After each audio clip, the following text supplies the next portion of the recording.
Zechariah 14. Holiness to the Lord. Israel attacked but defended by the returning Messiah. Jerusalem under siege from the nations. Zechariah 14. King James Version. Behold, the day of the Lord cometh, and thy spoil shall be divided in the midst of thee.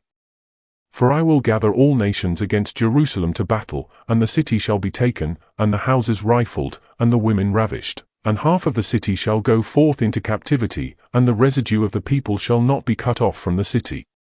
Then shall the Lord go forth, and fight against those nations, as when he fought in the day of battle. And his feet shall stand in that day upon the Mount of Olives, which is before Jerusalem on the east, and the Mount of Olives shall cleave in the midst thereof toward the east and toward the west, and there shall be a very great valley, and half of the mountain shall remove toward the north, and half of it toward the south. And ye shall flee to the valley of the mountains, for the valley of the mountains shall reach unto Azal, yea, ye shall flee, like as ye fled from before the earthquake in the days of Uzziah king of Judah, and the Lord my God shall come, and all the saints with thee. And it shall come to pass in that day, that the light shall not be clear, nor dark. But it shall be one day which shall be known to the Lord, not day, nor night, but it shall come to pass, that at evening time it shall be light. And it shall be in that day, that living waters shall go out from Jerusalem, half of them toward the former sea, and half of them toward the hinder sea, in summer and in winter shall it be. And the Lord shall be king over all the earth, in that day shall there be one Lord, and his name one. All the land shall be turned as a plain from Geba to Rimmon south of Jerusalem, and it shall be lifted up, and inhabited in her place, from Benjamin's gate unto the place of the first gate, unto the corner gate, and from the tower of Hananiel unto the king's winepresses. And men shall dwell in it, and there shall be no more utter destruction, but Jerusalem shall be safely inhabited.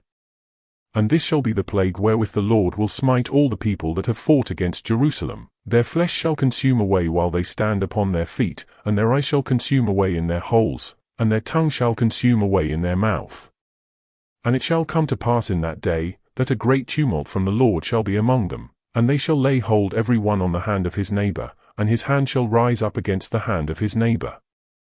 And Judah also shall fight at Jerusalem, and the wealth of all the heathen round about shall be gathered together, gold, and silver, and apparel, in great abundance. And so shall be the plague of the horse, of the mule, of the camel, and of the ass, and of all the beasts that shall be in these tents, as this plague. And it shall come to pass, that every one that is left of all the nations which came against Jerusalem shall even go up from year to worship the King, the Lord of hosts, and to keep the Feast of Tabernacles. And it shall be, that whoso will not come up of all the families of the earth unto Jerusalem to worship the King, the Lord of hosts, even upon them shall be no rain.